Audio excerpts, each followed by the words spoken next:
ধরেন আল্লাহ তাআলা দুইজনকে সৃষ্টি করলেন, উদাহরণস্বরূপ একজনের নাম আব্দুল্লাহ আর একজনের নাম আব্দুর রহমান। সৃষ্টির পরে আব্দুল্লাহকে বললেন, আব্দুল্লাহ, আমি জানি তুমি পৃথিবীতে 50 বছর হায়াত পাইতা, খুব ভালো কাজ করতা, তুমি দুনিয়াতে অনেক ভালো কাজ করতা, এটা আমি আগেই জানি, আমার অসীম জ্ঞান বলে আমি আগে থেকেই জানি। তো যাও, তোমার এইমাত্র সৃষ্টি করলাম, যাও তুমি জান্নাতে ঢুকে যাও। আর আব্দুর রহমান, তুমি পৃথিবীতে খুব খারাপ কাজ করতা, এটা আমি জানতাম, তুমি সীমালঙ্ঘন করবা, অন্যায় করবা, অপরাধ করবা, তুমি জাহান্নামী হবা, যাও।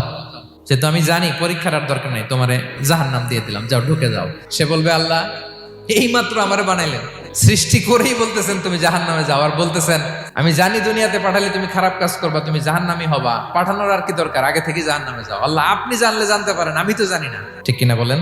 সে বলবে, না আল্লাহ আপনি ভুল বলতেছেন, এই দুনিয়াতে পাঠাইলে আমি খুব ভালো কাজ করতাম, এজন্য আল্লাহ তাআলা পরীক্ষার আয়োজন করেছেন, যাতে করে তুমি জেনে যাও যে পৃথিবীতে তুমি কি করেছো।